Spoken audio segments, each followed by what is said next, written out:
Well, good morning, everyone. It is Tuesday, June 22nd, and welcome to Coffee with Ken. I'm Ken Biberai, a managing director with Savills, a leading tenant advisory commercial real estate firm. We are in week 15 of social distancing as a result of the COVID-19 pandemic. In the news, Dr. Fauci and Dr. Redford will testify before the United States Congress later today. New lockdowns in Germany after a coronavirus outbreak at a pork processing plant. And the University of Michigan is withdrawing from hosting one of the presidential debates, citing concerns around the pandemic. Today, we're going to get a firsthand update on Amazon's HQ2 and National Landing, and I'm so excited to be joined by Ardeen Williams, Vice President of Workforce Development at Amazon, Brian Kenner, Head of HQ2 Policy at Amazon, and Matt Kelly, CEO of JBG Smith. Great to see you all. I'm actually in my office like Ardeen, but good to see everyone virtually. I think it's one of these things where Amazon is the biggest news in the region, right? And it's something that's been your arrival top of mind, front of every newspaper. So the fact that it's taken a pandemic, protests, and presidential politics to kind of bump it off, we're excited you're all here so we can get a catch up on what's happening. So good morning. Morning. So I think to tee it off, we'd love to kind of just get a quick update from each of you, personally, professionally, how the last 15 weeks have been going for you. Ardeen, maybe we'll start with you. Oh, your audio a little bit.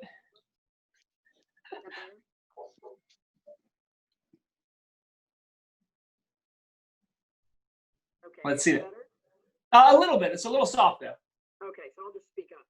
Perfect. So it's been really interesting. I've been working in my apartment with my husband, who's a tax professional, and now that we're getting very, very close to tax filing, it was time to venture into the office.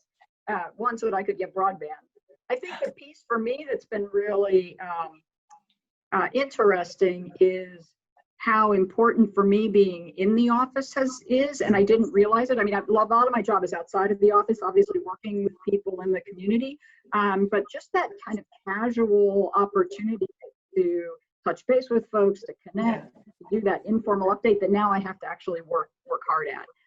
And so I think it's given me a greater appreciation for the effort that goes into creating this workspace that we have. Got it. Great. How about you, Brian? Yeah, and thank you again, Ken, for having us on. We always appreciate that. An opportunity to talk a little bit more about what we're doing sort of in the region. For us, and for me personally, I think it's been a lot of activity, strangely enough. Construction has continued to be an essential function in the state of Virginia, and so our development continues on. Both the leased space renovation that we're doing in the space that we're going to be sitting in for the next couple of years, as well as we were able to ground break our first new phase of construction. Thank you, Matt, again for all your work on that. Continuing to be able to do that, we've gotten through some of what I hope will be the noisiest part of our construction, which is the pile driving phase. We were able to complete that a little bit more than a month ago. We wanted to make sure that we were continuing on with our development. And so for me, that's been very much top of mind, followed, obviously, I think very closely with really what we think is a good opportunity for us to participate in the region as it relates to COVID. And so, early in March, we provided $1 million to the community foundations of Greater Washington, of Arlington, of Alexandria, really trying to make sure that we were participating in many of the efforts that many of the other nonprofits in this region had. We also contributed over $200,000 to many of the food banks in the region, Martha's Table, Capital Area Food Bank, DC Central Kitchen. And then we've had a couple of other initiatives. We did 10,000 meals. We provided and delivered 10,000 meals in the month of May to frontline health workers as well as other sort of impacted communities. And so we were happy to be able to partner with a couple of different small businesses, restaurants, really to keep them busy, to keep them going, but also to really kind of show our appreciation in the region. So, for me, it's been sort of a mix of many of the things that we had thought that we were going to be responsible for in the beginning of the year, but really mixed in with an opportunity to really make a difference as it relates to COVID. Great. And how about you, Matt, with that wonderful new haircut? Look at this. I mean, Yeah. Thank this is goodness. really why we did this. We want the people to see. I mean, My an kids, exclusive on Coffee with Ken. my kids told me I look better with longer hair, so it's certainly more comfortable this way. But yeah, the thing, look, I think what I've been most struck by during the last, and I actually lost count of how many weeks it's been. It was sort of depressing to keep reminding myself and everybody around me how many weeks it's been, because it feels like a long time, but the number is actually not that high, and we probably have a much longer time to go ahead of us. But I've been really amazed at how well virtually every organization we're involved with has pivoted so quickly. And, essentially, everybody was going 100 miles an hour in one direction. And, for those of you like Brian and I who grew up in the Midwest, and, we entertained ourselves by doing donuts in parking lots, they pulled the handbrake and cranked the wheel. And all of a sudden we're going full speed in a very different direction. And, it's been very stressful, and it's put a lot of strain on everybody's organization, but people have really, I think, just stepped up and done a terrific job responding to a really challenging set of circumstances. I've seen that within JBT Smith. I've seen it, with our partners and friends at Amazon. I've seen it, Savills and every other, brokerage firm that we do business with. All the restaurant operators that are customers of ours, the people who are living at home now and working, and the thousands of customers we have in our apartment buildings. And then we're starting to see it now a little bit more in real time with all of the customers we have in our office portfolio who are trying to make their way back to an office environment. And there'll be a lot of lessons learned along the way as that unfolds, but I just think it's a testament to the agility of the people in our great city and in our country. And I think that's, if you step back and look at what everybody did during this time and how quickly they did it, I think it's really impressive, and that sort of gets lost in a lot of what you read and hear. As far as the big picture for us, we're really focused on the long term. We're focused on growth. This is going to come to an end at some point, and there will be a day when the pandemic is history. Can't tell you exactly when that day is, but when that time comes, it's important to be set up and teed up to respond to what that new future looks like. How people work differently, how they interact differently in cities with all the different uses, and just business and labor in general. All the same issues and topics we were dealing with before, but I think there's a lot of reason for optimism in all of that. But it's very uncertain, and so that that puts a lot of demands on people. And thankfully, I think so far people have proven that they're very resilient. Yeah. And I think as an extension of that, right? So we all get faced with this immediate need to adjust, work remotely and so on. But our team, Amazon's a behemoth. I mean, so how do you take an organization like that, continue to grow your business, yet accommodate these new norms in jurisdictions that are all different? Every state's different, every country's different, every municipality, yet the pressure on you to kind of meet this need. It's funny, we had this talk last week with Carolyn Tish-Blodgett, who was head of global marketing for Peloton, right? And I kind of associate this pandemic with Peloton and Amazon because I'm riding more and more packages are showing up at my door. But as an organization of your magnitude, how do you kind of pivot and adjust and get everybody kind of rowing in the same direction when it's really like an aircraft carrier in the ocean? I mean, how do you do this? It's like 26 aircraft carriers, actually. Oh, that's correct. Just which is good context, right? And they're all in, and to your point, right? They're all in different waters. And I think that one of the things that was really amazing to me when I came to Amazon was the pace of change and the flexibility, and how quickly we were able as a company to embrace new ideas, to experiment, to stop something, to start something. And as the pandemic began to grow, we began on the, so I sit, my role sits within the operations side of the business. Mhm. So the part that from the time you're riding on your Peloton and you click something and put it in your shopping cart and it shows up on your doorstep, that's operations.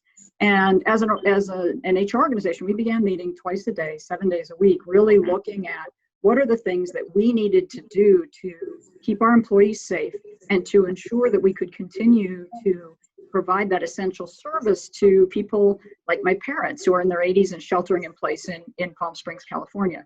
And some of those changes seem pretty simple. Hey, we need to be able to eliminate, bulking of or clustering of people as they come in, the shift changes. So stagger the shift start by 5 minutes. Well, then you start to think about the downstream ramification of that and say, hey, there's comes some point where that time you badge in isn't consistent with the shift time that's posted in the record. So what happens to payroll?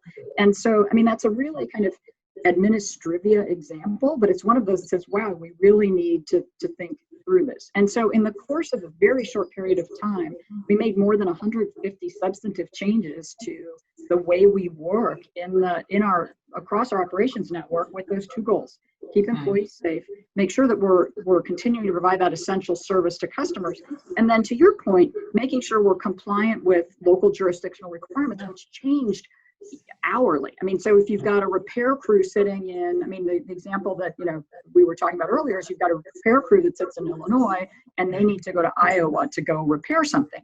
And yet there's a jurisdictional, and I'm making this up, there's a jurisdictional requirement that says, hey, you can't cross the state line. So what do you do with that repair team? How do you ensure that they're identified as essential when they cross that line? And so I think the piece that stood out for me was just awe with my coworkers, with how creative they were, how flexible and committed they were to our employee safety and to our customers, and then how quickly we moved. I thought that Amazon moved quickly before this, and I just the speed just exponentiated. Amazing. Well, look, Brian, congratulations. It sounds like yesterday we went from the Crystal City Business Improvement District formally to the National Landing Business Improvement District. So I know that's a big milestone for you, for JBG Smith. But why don't you give us a quick update on where we are on just the development and the progress and the pipeline, right? I think it's one thing when you read the headlines, you hear 25,000 employees, you hear 4 million new square feet of office space for Amazon. Where are we in this kind of cadence of timing and kind of onboarding? And have things changed in the last 15 weeks in terms of delivery, timeline, scope, et cetera? Yeah, I mean, I would say largely things haven't really changed. We and I sort of like to think about this in years. So 2018, we made a decision to sort of locate the Arlington headquarters here.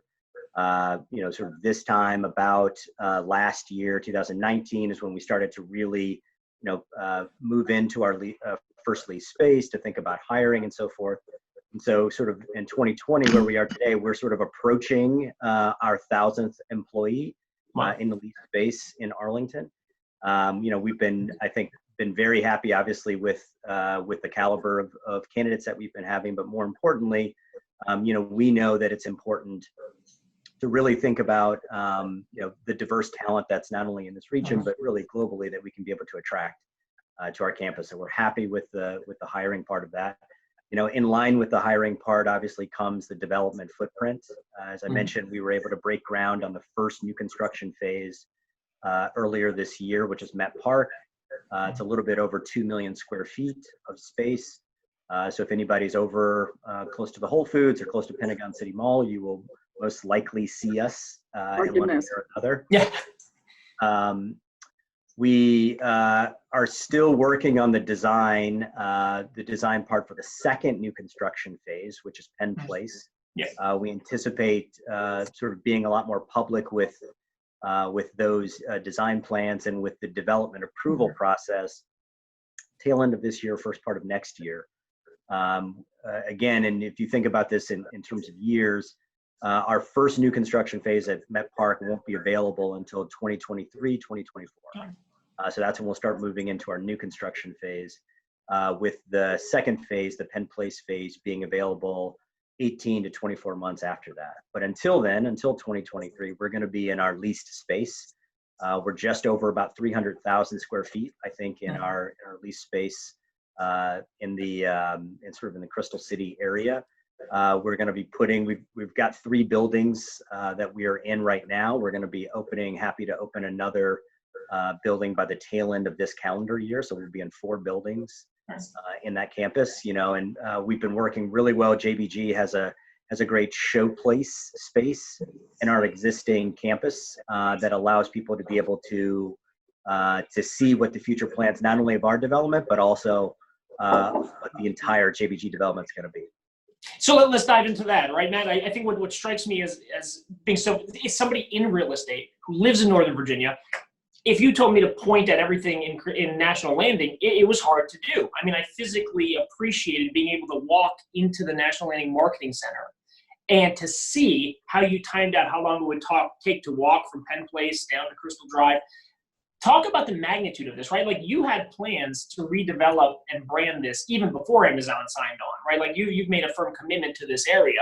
What, attracts you about what's happening here, and how does Amazon plan? And beyond that, right? I think what's striking is Northern Virginia in this exact spot versus other locations, we actually have the capacity to accommodate even more square footage, more tenants, more growth, right? So I'd love to kind of get your take on kind of what the original plan was, how Amazon fits in, and what the future is.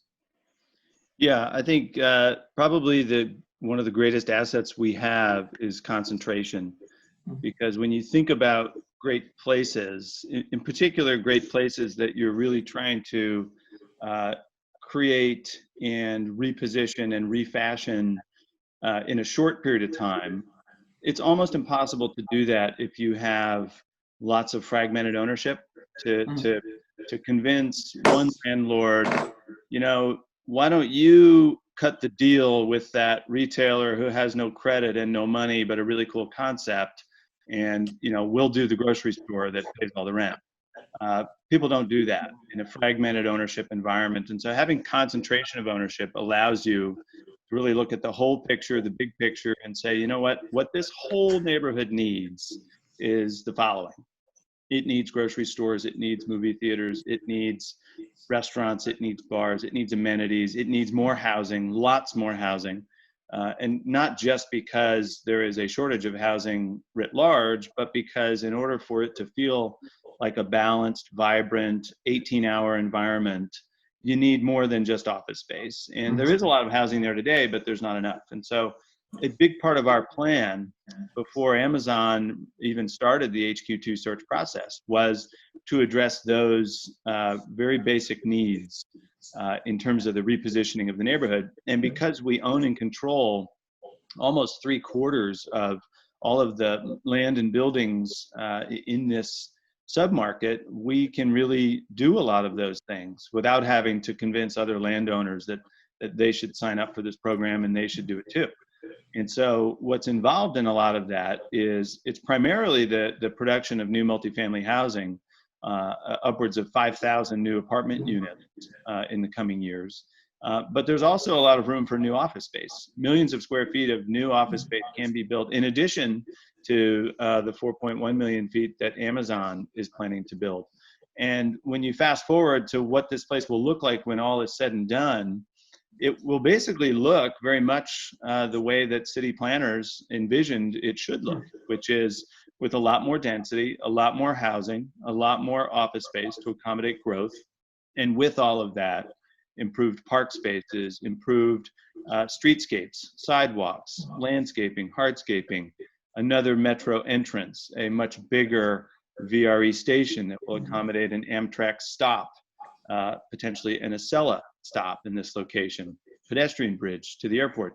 Route 1 that separates Pentagon City and Crystal City will be lowered and brought down to grade level so that it's no longer this flyover freeway, but a normal urban street.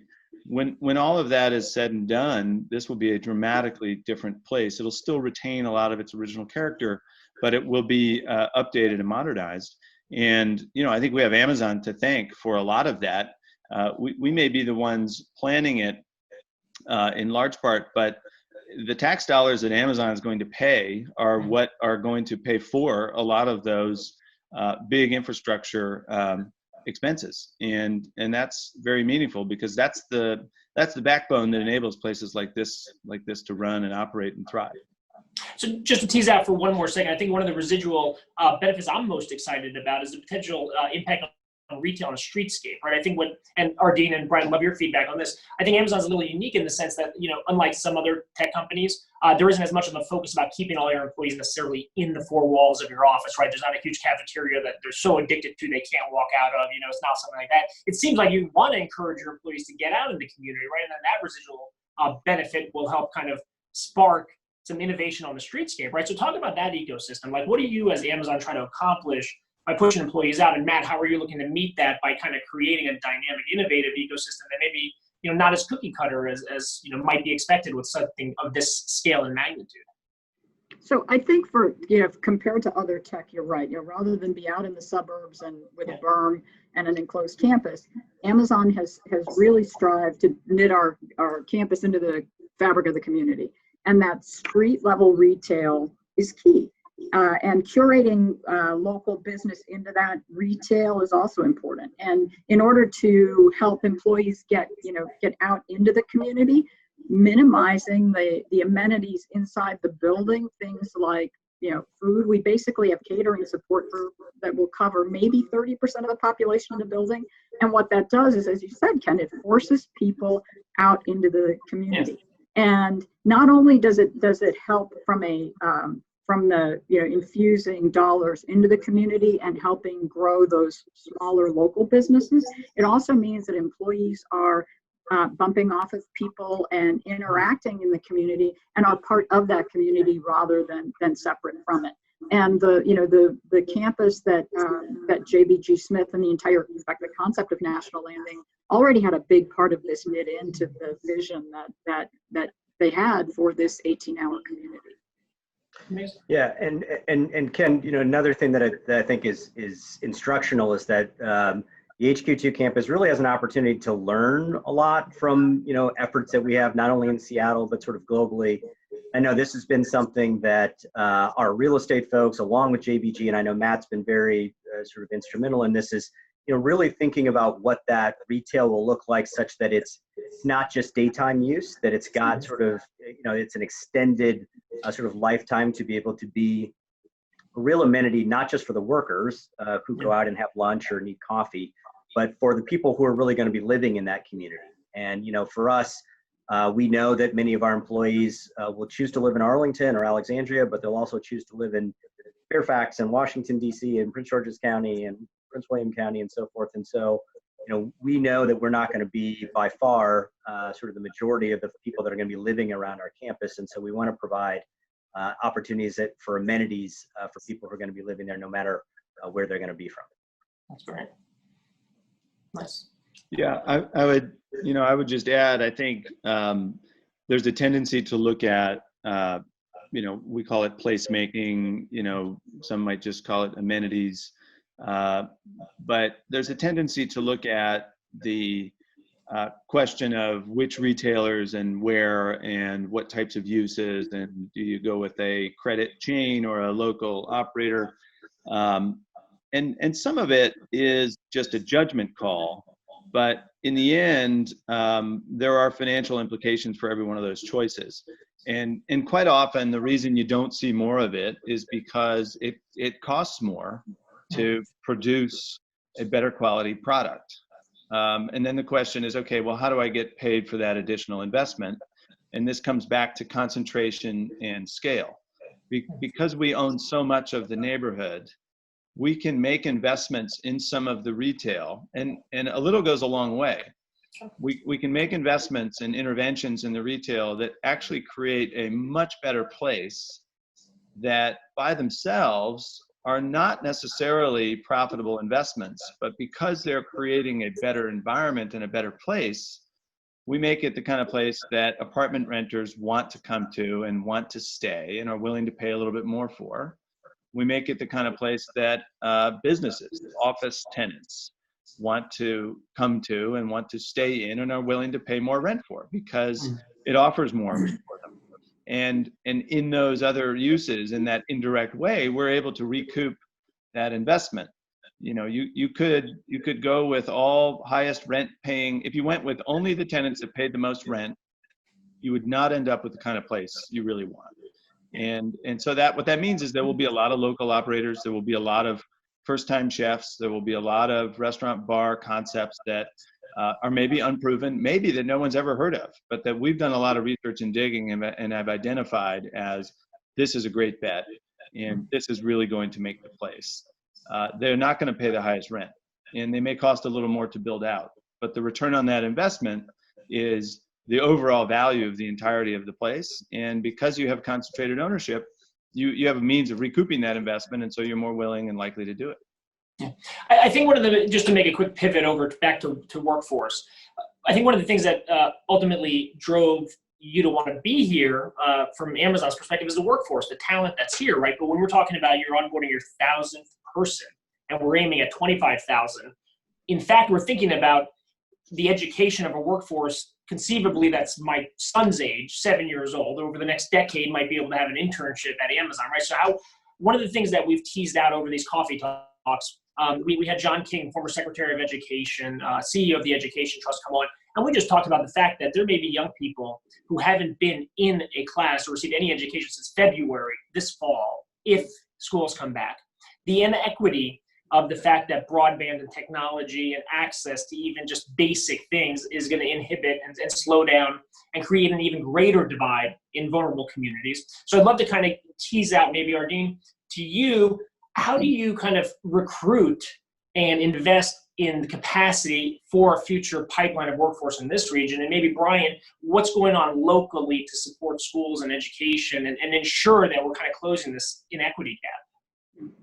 So Ken, it's a great topic, and as we work with, particularly with the Commonwealth of Virginia, the Secretary of Education and the Governor's advisor on workforce, Megan Healy, these are concerns. You have students who, particularly in underserved communities, who may already be trailing from a grade level perspective because of the reasons you highlighted.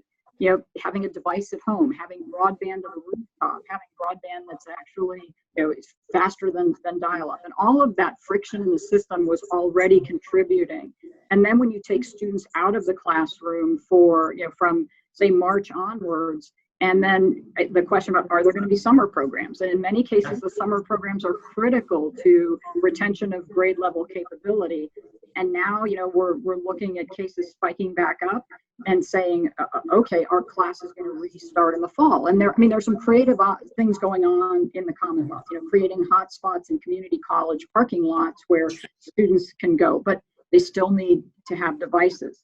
And so I think what the pandemic has done is really shown a spotlight on the inequity that we have in education. And we know as a company that inequity is also what drives the real lack of diversity in the pipeline, particularly in STEM and STEM adjacent fields. Yeah. And so programs like Amazon Future Engineer are critical. Those are programs that we work with typically community partners to create opportunities to expose students to STEM, specifically computer science, and then help provision courses in Introduction to Computer Science and AP courses at the school level, particularly in those in schools that are underserved communities like Title I.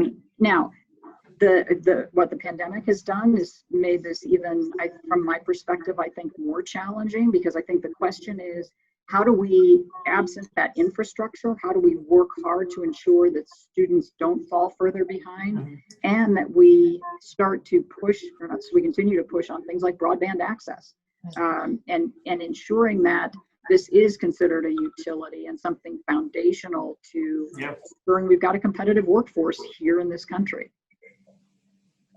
Right.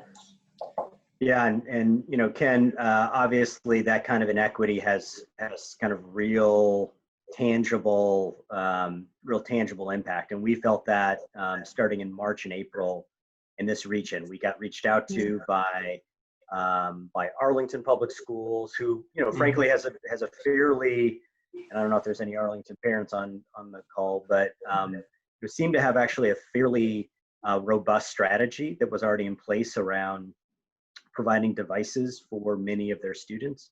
But they did ask, and they did have a need for some routers and some other smaller devices. And so we were able to be helpful and to donate those routers to help, boost signals in people's homes, because that was a primary need. We also got an ask from DC Public Schools around contributing some fire tablets and so forth, and so we were able to do that as well. And similar to what Ardeen said, I think Ardeen actually was with the First Lady of Virginia making an announcement last month about our expansion as it relates to the Amazon Future Engineers program, which is really an opportunity for us to be able to invest in STEM education really throughout the country. But we made an announcement last month, I think it was about more than $3 million worth of an expansion that we're doing specifically in the state of Virginia.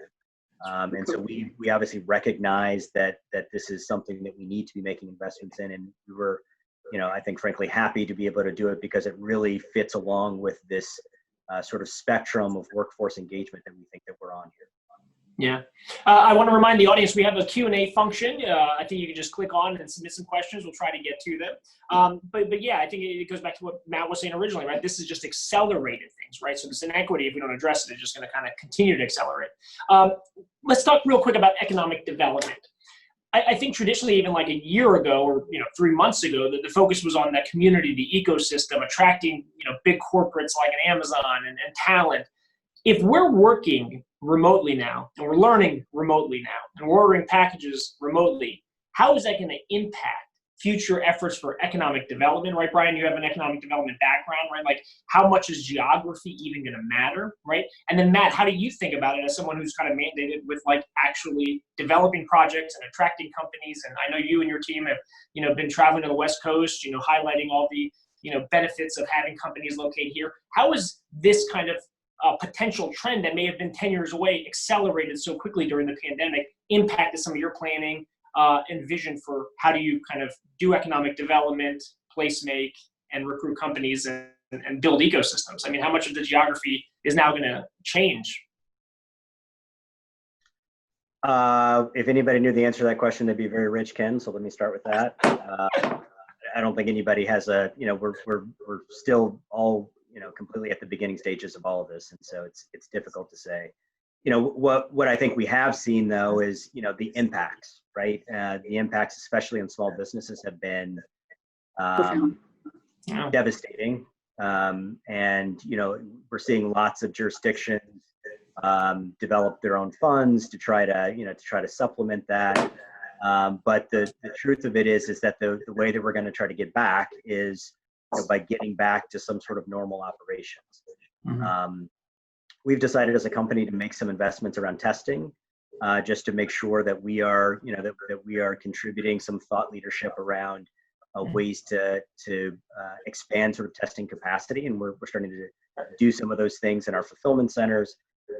People probably saw this minutes piece that we have. We're starting to think about some technologies as well around that, because we think that that's going to sort of accelerate the ability for people to get back together. But for me, I also think about just economic development in terms of this region, and many of the reasons why we selected this region aren't going to change as a result of COVID.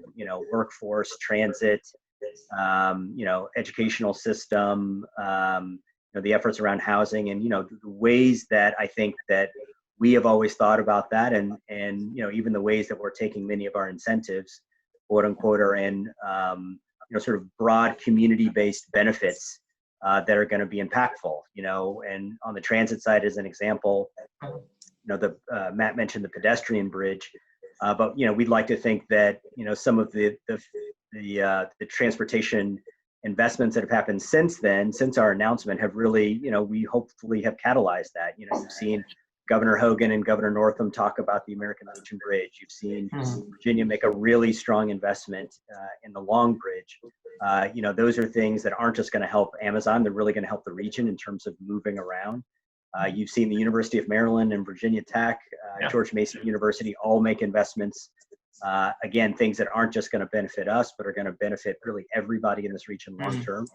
And so, I think that's been our posture. Our posture is those things that are helpful, not just to us, but really are impactful to the region. Those are the kinds of things we want to continue to promote and to be supportive of. And I think those are the things that are going to be most impactful as it relates to this COVID incident right now. I also, if I may add, I think the other piece is there are a lot of, out of necessity, a great deal of the things that we do have become virtual. That said, I still live in a community, and I'm still, I'm in my apartment. There are small businesses around. I mean, the fact that DC opened up sidewalk service, 2 weeks ago, we had missed that so tremendously. The ability to go out and be part of that community again is incredibly important. So the work that that Matt described around placemaking, I think remains essential. And then the collaborative work that we do together to ensure that there is equity of opportunity in education, that we create an environment where small businesses can flourish, and large businesses have the talent pool that they want, creates these loci where companies will want to locate. And if a portion of our workforce is virtual or remote, there's still going to be that group of people that are going to come to a physical place. And as residents, we are going to take advantage of the businesses and the communities that are in those places we live. And so I think, to Brian's point, it is, if we had the answer, I think we could, sure, we'd be done. But I think it's easy to say everything's going to change, but I think there are core things around community and place building that may differ in appearance and how we interact, but what draws me to a location, I think, is still going to be important. Matt, when you ask the question, Ken, about economic development and what does all this do long term, I think it's, in some ways, I think it's a waste of time to focus too much on some of the short-term implications, because it's hard to make big capital investments around short-term trends. And economic development is really about, how do we invest tax dollars to drive growth over the long term?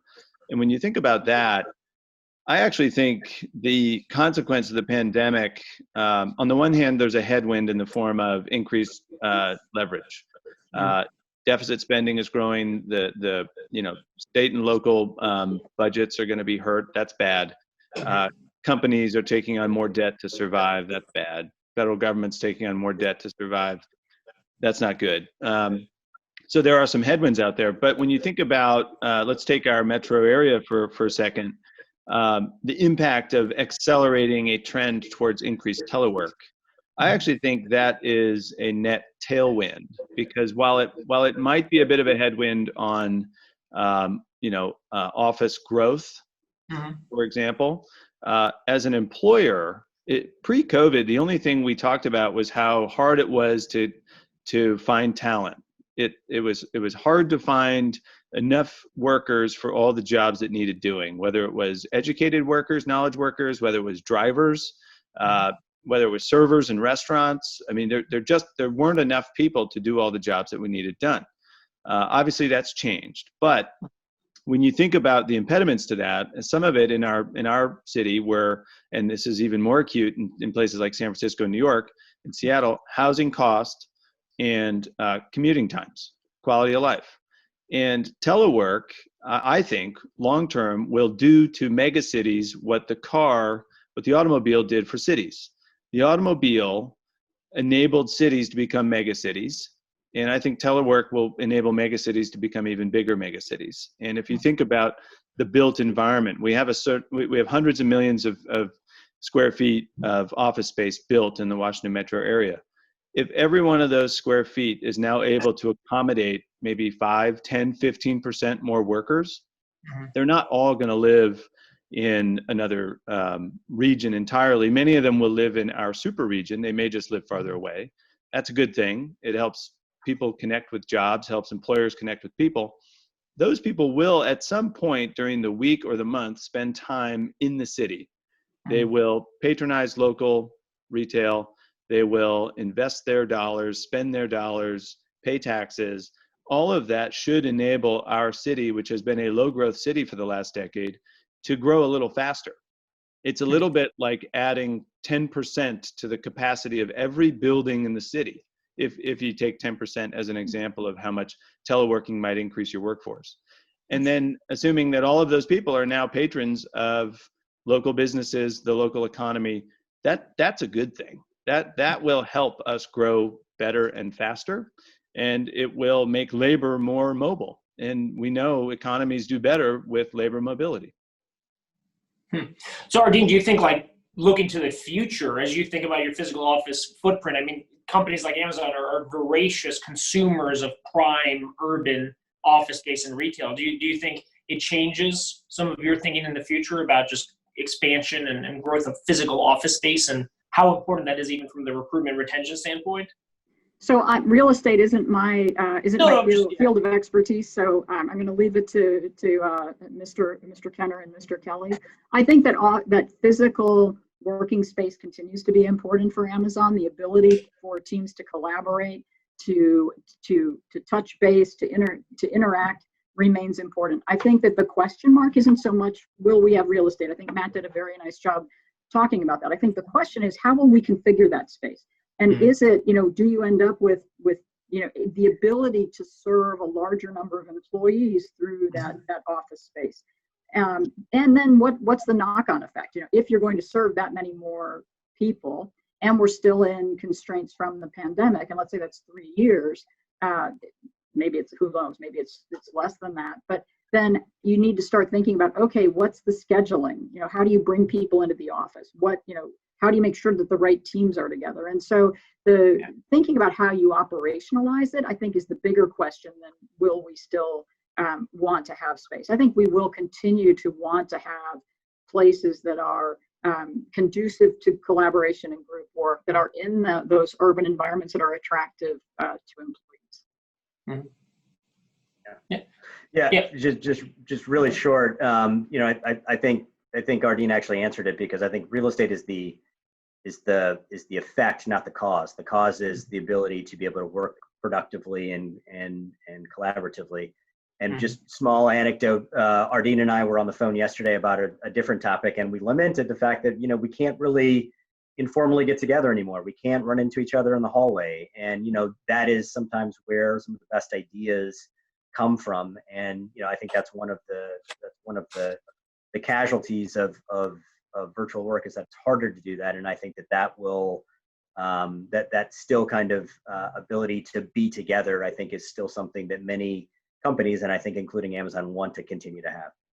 Well, look, to close it out, I'm actually right here in my office in Tyson's. It feels great. Go down to Earl's, I get my takeout, and it feels wonderful, right? Matt, you and your team at JBG, you guys put out a really forward-thinking, comprehensive, transparent, healthy workplace blueprint.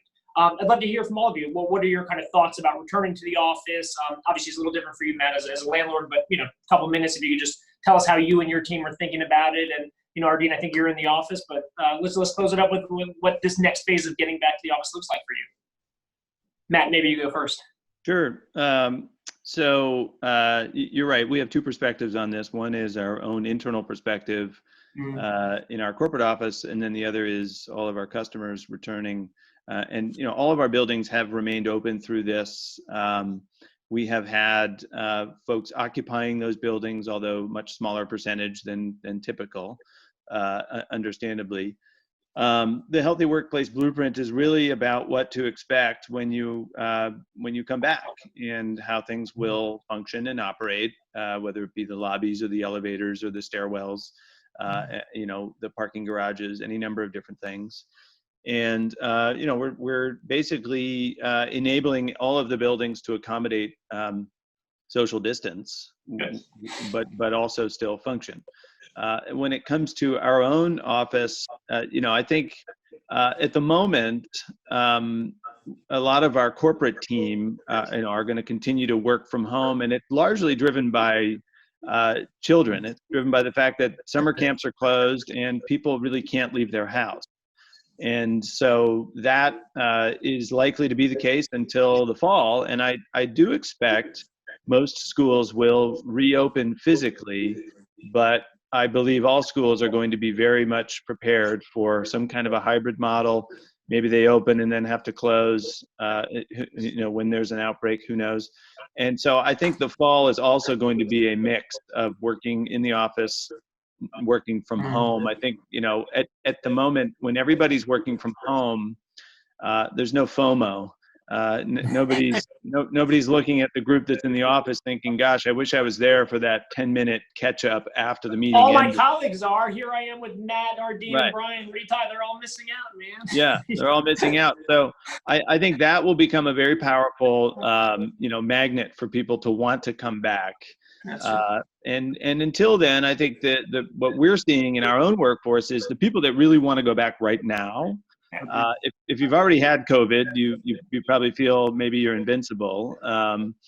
Maybe you're not, but you might feel that way. If you are living in a very small space, if you're in a studio apartment with no outdoor space and the roof is closed and it's a hot summer day in DC, that's a pretty unpleasant place to go to work every day.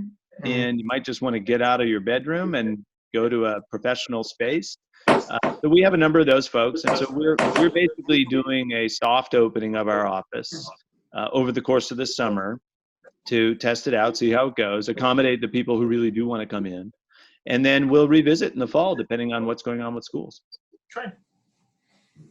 Ardeen, Brian? I think ours is very much the same as Matt has highlighted. I think remember a huge portion of our workforce works in the field in our operations, and so they, they're essential workers, and their job goes on. For corporate workers who have the luxury to work from home, we've reconfigured office space much in the way that Matt has described, with physical markings. I'm a lean practitioner. I was into the office. I was thinking about, elevators and high rises are going to be a real challenge. Because if you're now, we have signs say 4 people per elevator in the building, and it's 9 floors. You can climb it, right? If you say, hey, I'm going to go upstairs. But, managing that, conference rooms are going to, capacity in conference rooms is going to be dramatically reduced. And so I think thinking about what that experience is like in the workplace and working out the kinks, if you will, is going to take a couple of passes. And so we're seeing about 4% of our workforce use the buildings regularly. And those are people who either because of broadband or, as Matt laid out, work environment. But the only place where the buildings are physically inaccessible is where the jurisdiction has required that. But we do see a phased back approach, and we'll work with our employees with what they're comfortable with, and then what works for teams in the new configured office space. That's right. Well, excellent. Well, good, Brian.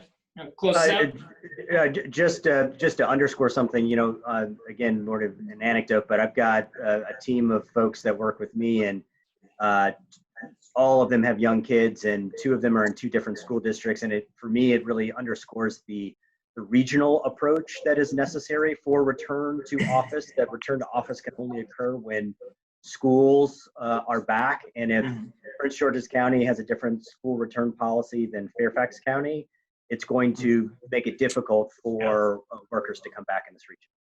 Got it. Well, that's a great point. I want to thank all of you for taking the time to be here and join us. It's incredible to get all 3 at the same time and have this talk. So I want to thank you, Ardeen, Brian, and Matt. Also want to thank everyone for tuning in. Appreciate it. Our next conversation is going to be next Tuesday, June 30th. We'll be talking about healthy and resilient buildings and cities. And then on July 8th, we'll welcome Beth Comstock, former vice chair of General Electric. Thanks so much. Stay safe, and good to see you guys. Take care. Yeah. Bye, guys. Take care. Thanks for having us. Real coffee next time. Okay.